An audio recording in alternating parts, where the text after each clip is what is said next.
Moreover, a libertarian, in the case of our history, that is in the war with Russia, he, unlike a representative of any other ideology, unlike a politician, and we are not politicians, but anti-politics, is systemically interested in the collapse of Russia. Powers are given to the maximum commanders on the battlefield, that is, to those who are directly in conflict with the enemy. When you have a decentralized system, then let's say the same commander on the battlefield, he doesn't ask. He knows that he needs drones, he looks for them, buys them, he collects volunteers, and so on and so on and so on. Since he does not, for example, have enough artillery and so on, he solves it like this.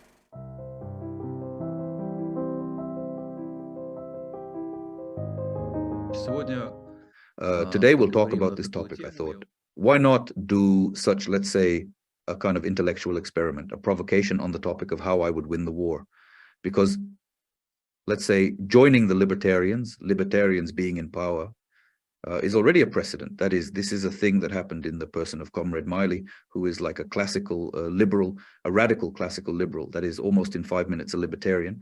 So we can speculate on the topic of how I, for example, well, I is conventionally I, that is that any of the, let's say, libertarians of the Ukrainian school, I'll call it that, would win this war if he was in power, because I have no doubt that this would be the case. That is, when I say I again, this must mean any person who, so to speak, can be in my place. That is, the one who is in the know, the one who knows, is savvy in a certain way. Since here over some time we have developed our own, so to speak, specific crowd, but as it were, a set of people whose views, so to speak, in the course, there are already numerous discussions.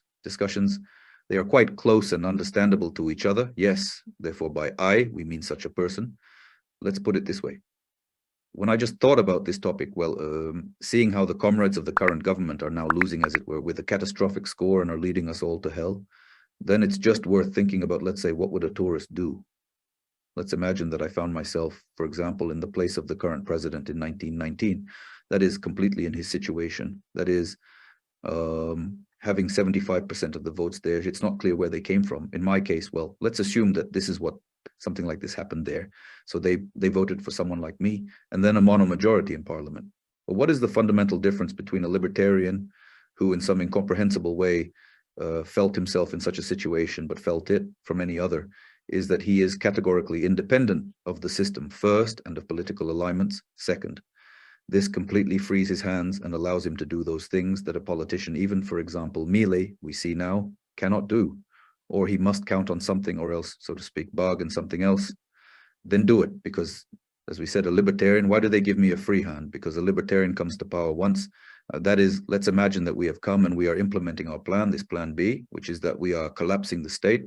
First, we cut off everything we can, then we collapse it, corporatize it. And until it disappears, it acts as a corporation that sells its services, in this case, on a voluntary compulsory basis. That is, we are combining two processes that are completely separated today. The process of taxation in the broad sense of the word with the political process. Now, they run parallel to each other, are not connected in any way, although in people's minds, they are one and the same thing, but in reality, they are not. The tasks tie them up and make the receipt of income by this very state completely dependent on the vote of voters. That is, without voting, there is no income at all. And this income, as we know, is realized in the form of a poll tax or depreciation, whatever you want to call it. Then there are fixed amounts in monetary terms, no interest, no income, neither from the transaction nor from anything. Namely, fixed amounts in monetary terms that a person pays once a year. And actually, for this amount, voting takes place every year. This is the system we strive. We strive for this system. This is, as it were, the end of all political actions. That is, when we achieve such a system, that is, we leave, it then works there itself. And either if people are really idiots, then they come back gradually, so say, to the state. But we have all the incentives to prevent this from happening, because the incentives are in the form of one's own pocket. That is, when a person knows how much he pays, and he knows that the results of his vote depend on how much he will pay these people, then the whole discourse goes into the field of, let's say, more realistic things than it is now. Now they talk about anything but this. Thus, we return all this to reality, having an incentive to always pay less. And on the one hand, on the other hand, the people who are in this corporation, they always have an incentive to get rid of the ineffective elements of this corporation, sell them, privatize them, and so on. And so on, because it is difficult for people to explain why we have to pay for this every year. that is for some kind of Ukrainian spirit. A lot of these offices, you probably won't find a complete list. It doesn't exist. No one knows how many there really are. We strive for this goal, but moreover, a libertarian, in the case of our history, that is the military nature of Russia, unlike representatives of any other ideology, unlike a politician, and we are not politicians, we are anti-politicians. He is systemically interested in the collapse of Russia, because the existence of Russia in this huge version is almost the only reason for the legitimacy of the Ukrainian state. Because the Ukrainian state is like the Harry Potter prophecy. While one lives, the other cannot live. That is, this is an always present threat, even if it is nasty, painful, and so on. But as long as it is in this form, it is an ever-present threat, an ever-present risk. And therefore, Potter is promoting here, on the one hand, the movement to the European Union and other bureaucratic offices, and on the other hand, stir up hysteria here and demand more power, because Putin is there, not Putin, but Navalny, I don't know whoever. But in short, it is there and it will attack tomorrow. And if it doesn't exist, if it all looks like a normal Muscovite kingdom, the Novgorod Republic and other things, and separately existing Muslim formations in Siberia, the Far East, the Urals, and so on, then this whole basis for attempts to gain legitimacy is no longer there. Accordingly, there is no reason to move to different European Unions and other NATO. And accordingly, the opportunity arises. Firstly, all this polemical load seems to be reduced, the opportunity for elitists to use this for their own purposes. And secondly, there is an opportunity to finally take care of ourselves. Therefore, having found himself in a situation like in 1919, in which President Zelensky found himself, the libertarian president, of course, would have set the expected war with Russia as one of his main tasks. And he, unlike anyone else, Poroshenko, Shmoroshenko, anyone, would have real incentives to do this. That is, prepare for such a war. But it's clear that we don't know whether it will happen or not. That is, we are in the 19th year. But already at that moment, the obvious problems that we would face were known. First of all, of course, this is the state of the Ukrainian army. That is, a strict audit and several exercises would be necessary here. That is, before any war, this president would have known the following, just like me. He would know that this army is semi-Soviet, that is practically Soviet. Exercises would be needed in order to see on Earth where all these weak links are. And we see them now. That is, this is the supply of logistics and production and so on, weapons development. These are different stories, of course, but this is already development and production. This is no longer an army, this is an equipped industry. But we are now looking at everything as a whole. That is, based on the results of all these audits, exercises, and so on, a radical reduction in this entire middle management would begin. Because before the war, again, it is clear that it would have been well known. And if it were, say, me, it would not be so special, since I had a direct connection to all this, that all these people, starting there from the brigade commander, as if speaking and above, they all need to be replaced. They need their powers to be changed or reduced altogether. The existence of such an organization as the General Staff would be a big question, since it is actually a state plan, only a military one. For what? Because in order to create maximum incentives, fight as effectively as possible, that is a minimum number of people, a maximum amount of equipment, and so on. That is, fight with skill, not numbers, because it is clear that Russia is several times superior in this very mobilization resource and people. The way they are fighting now, it was immediately clear that it is impossible to fight the way the Ukrainian state is fighting now. And it would be necessary to do everything before the war to ensure that such a scenario and cases of war would never happen. That is, for this, a reform would be carried out and powers would be given to the maximum commanders on the battlefield, that is, to those who are directly, so to speak, in conflict with the enemy. That is, they are the basis for recruiting, for purchasing and acquiring in any other way, shells, ammunition, cartridges, and so on. That is, each such division is an independent unit, which unite, if necessary, with each other to solve certain problems and so on. Plus, specialized units in the form of, say, heavy artillery, perhaps some tank units, well, of course, aviation, because aviation cannot be assigned to any battalion and so on. That is, this is already heavy air defense, which also cannot exist in this way.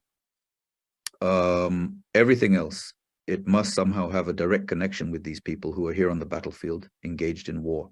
That is, these units must be independent, they must have their own accounts, they must be able to receive money directly for themselves, bypassing all sorts of the Ministry of Defense. The Ministry of Defense, they are the customers, so to speak. It is clear that somewhere there may be some kind of aggregator, but it could be a private company, for example, that collects all orders, sells them, buys them, and so on. They are the customers of equipment, and they are also the recruiters of their personnel. It is clear that in such a situation, the commander will never do what he is doing today. That is, there will be no these people caught in the bushes and planted in the side with a sapper's shovel, just so that they sit there so that the Muscovites shoot at them while something like this happens. The war would have been different in this case. Again, no one guarantees victory and so on, but it would definitely be different. Then the second option, the second direction, is purely military. This is terror defense. But the terrorist defense would under no circumstances be subordinated to or be part of any military structures. That is, it would not have been possible, as now, to take the terror defense from some Mukachevo and Kryas and transfer it to some Avdiivka. No, there is no such thing. That is, this is independence. This is a franchise that you can buy. You must meet certain requirements, like at McDonald's, in order to be considered a terrorist defense, and you have your own certain benefits from this. And accordingly, in one locality, there may be several such terrorist defense units. It is clear that it is also very important that there is no "I am the boss" here. That is, this should not be tied to terrorist defenses, but it should not be tied to the territory, to some administrative things. Therefore, these people must train. That is, if you enroll in the terrorist defense, then you must again meet some criteria. Otherwise, you will be discharged from there. That is, you must train regularly, be able to shoot, run, know your maneuver. Roughly speaking, know where to come. Accordingly, we have a free sale of weapons up to light artillery. That is, there is a grenade launcher and mortar. That is, there is no problem buying and keeping a house if you are a terrorist fighter and so on. That is, we seem to divide the defense tasks into two levels. That is, we have armed people who sit in populated areas or in some areas in the form of terrorist fighters. And there are, in fact, mobile, most likely shock units, professional and semi-professional armed forces of Ukraine, which in the form of various motorized rifle, let's call it that, specialized units, tank, heavy artillery, aviation, and so on. This is what concerns all these reforms. It is clear that there would be no Balaklia, no one would blow up. We would not have allowed, of course, any destruction of warehouses and everything else that happened. I think that they would immediately start talking about Transnistria, either its annexation to Ukraine or its occupation. In case of war, it would have to be occupied immediately. But again, it will be easier for a libertarian to do this because he doesn't care about various international and other things like that. There we have already reached an agreement with Moldova and so on. They said this is a matter of technology, a matter of desire, in fact, and not some kind of insoluble problem. In parallel with this, of course, the purge of various agents who worked, as we found out, would begin, of course, and then take place naturally, only later, after the start of the war against Russia directly. That is, they cleared the Chongar mines and so on. This most likely would not have happened. It's very simple here. In fact, you need to understand that people who already have general shoulder straps, as a rule, they are classmates of their same Russian colleagues.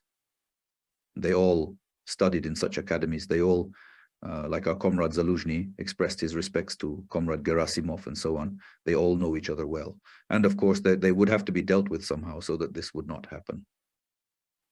As for that is, let's finish further with the military component of this whole matter. At least before this war, I would have been worried about such a scenario, so to speak, of a simultaneous attack from the north and from the south. And you just need to look at the map. It's clearly visible there, for example. If you pass from Crimea at the same time in the region, relatively speaking, there is Zhytomyr and so on to the south. Here in Vinnytsia, with such a blow, you can divide Ukraine into two parts. And if you manage to leave this corridor, so to speak, then strictly speaking, the war has been won. Therefore, the main efforts would be aimed at preventing such a scenario. Accordingly, the southern direction would be very important. Why? Because keeping, say, the Russians in Crimea is not just, so to speak, preventing this scenario of a simultaneous attack from the south and north, which would end the war, but also, let's say, pushing the Russians out of Crimea, because if you hold, so to speak, this territory in front of the Crimea, you can slowly smoke this very fucking fleet out of Sevastopol because it is already within the reach of your means of destruction. Well, and accordingly, the Crimean airfields, the Crimean bridge and so on. And thus, after some time, Crimea simply ceases to be this bridgehead for invasion. All you have to do is maintain very comfortable, in principle, boundaries. Their only drawback is that in terms of terrain, they are quite vulnerable to air attacks. But this is also a solvable issue, I think, but attention would be focused as much as possible on this area. And to the north, accordingly, at the beginning of the invasion, 90% that they would not have gotten out of Crimea. because having been well fortified there, in fact, they would have to land paratroopers there. It's always hemorrhoids. That is, it is always hemorrhoids. This is always a very high risk during landings of all sorts of losses, large losses, including equipment in these same fucking landing ships and so on. And God forbid, an airborne assault means half of them die on the spot. That is, they would have to resort to some kind of clever solution to this problem instead of what they are used to doing, as we see and are doing now, a stupid frontal attack. Let them attack from the Crimea through a dig and climb head on. I want to see it. Therefore, this issue would be one of the main ones from the point of view of military planning. That is to prevent a scenario of strikes. Well, in the north, accordingly, it is clear that fortifications would be built there wherever possible, and so on and so on and so on. The question is, well, it's clear that it would have started right there, and that the defense industry would have been disbanded. Again, this was all clear before the war. I don't mean until 2014, but before this active stage, all these problems were obvious. And the libertarian, because he needs to go, not checkers, that is, how libertarianism differs from any politics, as we now see from any other, that in that joke you have checkers or go. So all politicians have checkers, but the libertarian has to go. We need to solve the issue and not stage a political show around it. Therefore, of course, Ukrepoboronprom would be expanded. All restrictions on the production of weapons that exist there in terms of profit and so on would be lifted. Other manufacturers would be lured here as much as possible. Ours would work as much as possible from what could be, etc. No, two critical points for us. This was clear before the war. Are heavy air defense and aviation, which are clearly in short supply. Something would have to be done about this. And in response to solving this problem, the purchase of weapons would begin in the West, in the East, wherever you want. The same Arabs have these Patriots, for example. If they had refused, it would have been possible to buy them there, in general, anywhere, because our current government, roughly speaking, has been scammed. She was deceived on the topic, give us weapons. It is clear that they themselves were happy to get a divorce because this frees up the hands of other corrupt people. I would not ask for any weapons. I would buy them. I would buy. That is, there is no need to give us anything. No, if you give it, please, we will gladly take it for free, for God's sake. But the bet is only on purchase with fixed term or rental or any other options, but not give it to us, please. Because if give me, please, they may not give it. How is it happening now? Everyone is running around, wringing their hands, but giving nothing. Fine. And they are poor things. They are bleeding. There is no shell. Ay, ay, ay, shots, robot, little people. This, of course, would not have happened. But there is still such a moment. I would not rely heavily on the production of domestic, sufficiently technologically intensive weapons, because they can be destroyed by missiles, having no closed sky. The first guarantee should be a closed sky. No. And when you have it, or you understand that it will be, then you build. On the other hand, let them build. This is already such a thing. This is a risky undertaking, because without closed skies, it will always be the enemy's first target of attack. What we, in fact, saw at the beginning of the war, when a significant part of the enterprises of the Ukrainian PC was preventively put out of action, in such a situation, what should you bet on? This, again, was known before the war. There is no news here. You don't have, say, a lot of heavy artillery. What will you do in such a situation? Bet on drones. Something that only now dawned on them. Why did it happen? Again, because this is a centralized system, everything takes a very long time to reach it. When you have a decentralized system, then the same commander on the battlefield knows that he needs drones. He looks for them, buys them, he collects volunteers and so on. Since he does not have, for example, enough artillery, he solves it this way. And yes, there would be mass production of drones in homes, in garages, but it would be decentralized without any lists, without any Ukrdronstrojprom. This would have been nothing, and accordingly the enemy would not have known where everything was.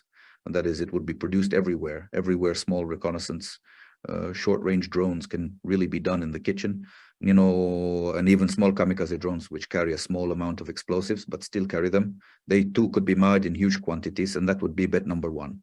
The second bet is on any means of delivering explosives directly to the battlefield on the ground.